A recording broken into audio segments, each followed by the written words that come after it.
ಅವಹೇಳನಕಾರಿ ಹೇಳಿಕೆ ನೀಡಿದ ಆರೋಪದ ಮೇಲೆ ಡಿಎಂಕೆ ಶಾಸಕ ಅನಿತಾ ರಾಧಾಕೃಷ್ಣನ್ ಅರೆಸ್ಟ್ ಆದ ಮೇಲೆ ತಮಿಳುನಾಡು ಸಿಎಂ ವಿಜಯ್ಗೆ ಬಹಿರಂಗವಾಗಿ ಬೆದರಿಕೆ ಹಾಕಿದ ಆರೋಪದ ಮೇಲೆ ವಿಲಾತಿಕುಲಂ ಡಿಎಂಕೆ ಶಾಸಕ ವಿ ಮಾರ್ಕಂಡೇಯನ್ ಅವರನ್ನ ತೂತುಕುಡಿ ಪೊಲೀಸರು ಅರೆಸ್ಟ್ ಮಾಡಿದ್ದಾರೆ. ಮಾಜಿ ಮುಖ್ಯಮಂತ್ರಿ ಮತ್ತು ಡಿಎಂಕೆ ಮುಖ್ಯಸ್ಥ ಕರುಣಾನಿಧಿ ಅವರ ಜನ್ಮ ದಿನಾಚರಣೆಯ ಸ್ಮರಣಾರ್ಥ ಕೋವಿಲ್ಪಟ್ಟಿಯಲ್ಲಿ ಶನಿವಾರ ತಡರಾತ್ರಿ ನಡೆದ ಕೃತಜ್ಞತಾ ಸಭೆಯಲ್ಲಿ ಶಾಸಕಾಂಗ ಸಭೆಯಲ್ಲಿ ಮುಖ್ಯಮಂತ್ರಿಯವರ ಮೂಳೆಗಳನ್ನು ಮುರಿತೀವಿ ಅಂತ ಸಿಎಂ ವಿಜಯ್ ಅವರಿಗೆ ಮಾರ್ಕಂಡೇಯನ್ ಬೆದರಿಕೆ ಹಾಕಿದ್ದಾರೆ ಅಂತ ಆರೋಪಿಸಲಾಗಿದೆ. ಡಿಎಂಕೆ ಶಾಸಕರ ಹೇಳಿಕೆ ಬಗ್ಗೆ ಟಿವಿಕೆ ಪಕ್ಷದ ನಾಯಕರು ಆಕ್ರೋಶ ವ್ಯಕ್ತಪಡಿಸಿದ್ದು, ತಮ್ಮ ನೆಚ್ಚಿನ ನಾಯಕನನ್ನ ಅವಮಾನಿಸಲಾಗಿದೆ ಅಂತ ಆರೋಪಿಸಿದ್ದಾರೆ. ಟಿವಿಕೆ ಈಶಾನ್ಯ ಜಿಲ್ಲಾ ಜಂಟಿ ಕಾರ್ಯದರ್ಶಿ ಪಿ ಕಾಸಿರಾಮನ್ ತೂತುಕೂಡಿ ಎಸ್ಪಿ ಭೇಟಿಯಾಗಿ ದೂರು ಕೊಟ್ಟಿದ್ದಾರೆ. ಅವರು ಕೊಟ್ಟ ದೂರಿನ ಅನ್ವಯ ಮಾರ್ಕಂಡೇಯನ್ ಅವರನ್ನ ಇನ್ಸ್ಪೆಕ್ಟರ್ ಪಿ ಜಾನಕಿ ನೇತೃತ್ವದ ಪೊಲೀಸ್ ತಂಡ ಬಂಧಿಸಿ ವಿಚಾರಣೆ ನಡೆಸ್ತಾ ಇದೆ.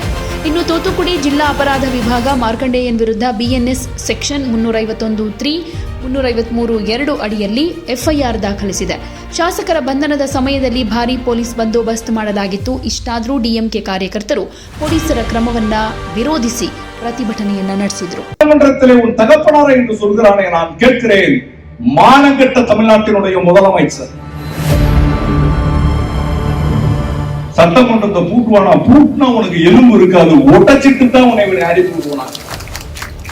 பூட்டி பாரு சட்டமன்றத்தை.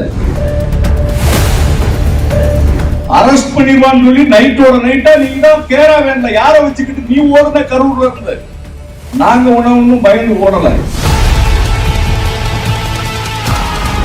இன்னைக்கு தமிழ்நாட்டுல அந்த அன்பு மகளை போன்று 3 வயது குழந்தையில் இருந்து 95 வயது பாட்டி வரை உன்னுடைய ஆட்சியில் சுதந்திரமாக இங்கு யாரும் நடக்க முடியல. மானங்கெட்ட பையனுக்கு தகுதி இல்லாதவங்க எங்களுடைய கட்சியில் இருக்கிறாங்க. அடுத்த நாள் இவன் என்ன செய்ய போறான்ற சிந்தனை யாருக்கு கிடையாது, முதலமைச்சருக்கு கிடையாது. இவ்வளவு கேவலமான ஒரு முதலமைச்சரை தமிழகம் மட்டுமல்ல, இந்திய வரலாறே பெற்றது கிடையாது. இந்த தேர்தல் களத்தில் நாம் இவ்வளவு பேர் இந்த இடத்தில் குழுமி இருக்கிறோம். வருகிற தேர்தலில் எப்படி பணி செய்ய வேண்டும் என்பதற்கு நாம் தேர்தல் வேலை செய்துதான் மீண்டும் திராவிட முன்னேற்ற கழகம் வெற்றியை பெற வேண்டுமா என்று சொன்னால் உறுதியாக கிடையாது. இடிப்பாரா இல்ல ஏமரா மன்னன், கெடுப்பார் இல்லாவிட்டாலும் கெடும் என்பதற்கிணங்க 5% வாக்குகளை கூட பெற முடியாமல் நடிகர் விஜய் அவனும் தோத்து அவன் கட்சியும் தோத்து போகும். மக்கள் மத்தியில் ஓட்டு வாங்க முடியாது. ஒரு உலகத்தில் பிரசித்தி பெற்ற ஒரு தலைவரை பெருந்தலைவர் காமராஜர் அவர்கள் வெற்றி வாய்ப்பை இழந்திருக்கிறார்கள். பெருந்தலைவர் காமராஜர் அவர்கள் வெற்றி வாய்ப்பை இழந்த போது ஐயா RS பாரதி அவர்கள் இந்திய எதிர்ப்பு போராட்டத்தில் தலைமை பொறுப்பை ஏற்று போராடிய காலகட்டத்தில் தான் பே. சீனிவாசனும் களத்தில் நின்றார். பே. சீனிவாசனுடைய வெற்றி பெருமையாக பேசப்பட்டது. படிக்காத காமராஜரை படித்த சீனிவாசன் வெற்றி பெற்றார் என்று சொன்னபோது உடனடியாக அண்ணா அவர்கள் சொன்னார்கள், படிக்காத காமராஜர் கட்டி வைத்த பள்ளிக்கூடத்தில் சீனிவாசன் படித்ததினால் வெற்றியில். நம்மளுக்கு எதிர்கட்சியாக இருந்தாலும் கூட, திராவிட முன்னேற்ற கழகத்திற்கு பல்வேறு சோதனைகளை தந்திருந்தாலும் கூட, மாதமுகம் முன்னாள் தமிழ்நாடு முதலமைச்சர் ஜெயலலிதா அம்மையா அவர்கள் தேர்தலிலே தோற்று போன போது கூட, பர்கூரிலே தோற்று போன போது கூட சட்டமன்றத்திலே சுகமனம் இவ்வளவு பெரிய வெற்றியை பெற்றுவிட்டார் என்று பேசுகிற போது தலைவரிடம் கேட்டார்கள். செய்தியாளர்கள் சந்திப்பில் தலைவர் சொன்னார், யானையின் காலுக்குள் சென்ற ஒரு எறும்பு என்று நாசுக்காக தன்னுடைய கருத்தை முடித்துக் கொண்டார். பேரறிஞர் அண்ணா அவர்கள் வெற்றி வாய்ப்பை இழக்க போது கூட எதிரில் இருக்கக்கூடிய தலைவர்கள் தமிழினுடைய மானத்தை இந்தியாவினுடைய நாடாளுமன்றத்தில் கம்பீரமாக பேசிய தமிழினத்தினுடைய தலைவன் வெற்றி வாய்ப்பை இழந்திருக்கிறார் என்றுதான் எதிர்கட்சிகள் பேசியது. ஆனால் இந்த உலக நாட்டில் நான் தேடிக்கொண்டிருக்கிறேன், சட்டமன்றத்திலே உன் தகப்பனாரை என்று சொல்கிறானே, நான் கேட்கிறேன், மானங்கெட்ட தமிழ்நாட்டினுடைய முதலமைச்சர் உன்னை சட்டமன்றத்துக்குள்ள வச்சு பாத்துக்கிறோம்டா. நாங்க என்ன கோமாளி பையில நினைச்சுக்கிட்டு இருக்கிற? சட்டமன்றத்தை பூட்டுவானா? பூட்டினா உனக்கு எலும்பு இருக்காது, ஒட்டச்சிட்டு தான் உன்னை அடித்து விடுவானா? பூட்டி பாரு சட்டமன்றத்தை. யார் ஓடுனது?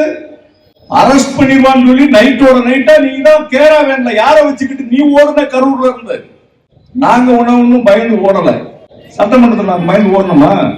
பேடிச்சவங்க மாதிரி சட்டமன்றத்தில் உட்கார்ந்துகிட்டு இருந்தால் தமிழ்நாட்டினுடைய முதலமைச்சர் குத்து புரோட்டா போட, என்னடா குத்து புரோட்டா போட, உன்னை மாதிரி ஆயிரக்கணக்கான புரோட்டாக்களை நாங்க பார்த்திருக்கிறோம். நீ எவ்வளவு கேவலமா பேசுன? என்ன விவசாய பெருங்குடி மக்களே, சிஎம் சார் என்ன தேர்தல் வாக்குறுதியை நீங்கள் கொடுத்தீர்கள்? எல்லா விவசாயியும் விவசாயி தானே? 100 ஏக்கர் விவசாயம் பண்ற விவசாயி தான். 1 ஏக்கர் விவசாயம் பண்றவங்க அது என்ன 5 ஏக்கருக்கு தள்ளுபடி பண்ற, 5 நகைக்கு தள்ளுபடி பண்ற. மற்றவெல்லாம் சோத்துல கை வச்சாதான், சேத்துல கை வச்சாதான் நம்ம சோத்துல கை வைக்க முடியும். நாகப்பட்டினத்துல வெக்கம் இல்லாம பேசுறீங்க. 24,000 கோடியை நாங்க தள்ளுபடி பண்ணோம். 5 நகை தள்ளுபடி, 5 ஏக்கர் நிலத்துக்கு தள்ளுபடி, கூட்டுறவு கடன் தள்ளுபடி, சுய உதவி குழு கடன் தள்ளுபடி. எவ்வளவு கடன் பண்ணோம்? 24,000 கோடி, 2,600 கோடி, 10% கடனை கூட வெக்கம் இல்லாமல் என்ன சிஎம் சார் பேசுறீங்க? எங்க ஊர்ல வேடநத்தத்துல என் அன்பு மகன் ஒருவன் ஏதோ ஒரு சுயநலம் இல்லாத ஒருத்தரால் கற்பழிக்கப்பட்டு அவள் இறந்து போய்விட்டால் இந்த இடத்துல என்ன பேசுறேன்? அதுதான் தமிழ்நாடு முழுவதும் எதிரொலித்தது.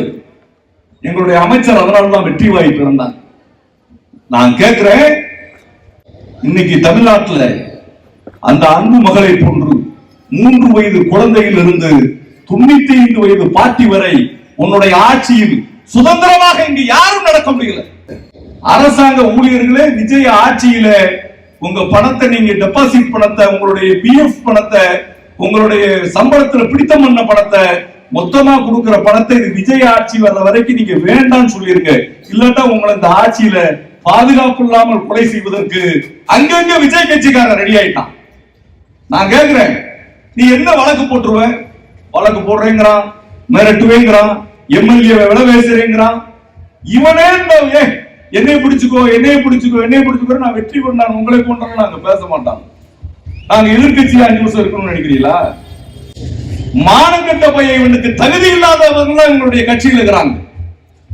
அடுத்த நாள் இவன் என்ன செய்ய போறான்ற சிந்தனை யாருக்கு கிடையாது? முதலமைச்சருக்கு கிடையாது, அவங்களுடைய அமைச்சருக்கு கிடையாது. 2,000 ரூபாய் ஐயர்கிட்ட பிடிக்கிறான். 2,000 ரூபாய் அவன் காசு வாங்கிட்டான், ஐயர்கிட்ட பிடிக்கிறான். அங்க 100 கோடி ரூபாய் சொத்தை பழனியில எழுதி கொடுக்கிறான். இப்படிப்பட்ட மானங்கட்ட அமைச்சர்களை வைத்திருக்கிறான். இன்னொரு அமைச்சர் என்ன செய்யறான்? போதையில்லாத தமிழகம். ஆனா என்ன செய்யறான்? மந்திரியே எங்க அமைச்சர் தான் முத என்ன பண்றாங்க? போதையை போட்டு அவன் சீரட் பெட்டியில போட்டு ஊரெல்லாம் சொன்னான், அவன் மேல நடவடிக்கை எடுக்கல. இவன் மந்திரிகள் அத்தனை பேரும் குற்றவாளிகள். சினிமாவில் ஊழல் இல்ல, ஊழல் இல்ல, இவன் தான் ஊழலினுடைய மொத்த உருவம். தமிழ்நாட்டினுடைய முதலமைச்சர் 100 ரூபாய் டிக்கெட் 1000 ரூபாய்க்கு விற்கிறான். 150 கோடி ரூபாய் கருப்பு பணம் வாங்கி இருக்கிறான்.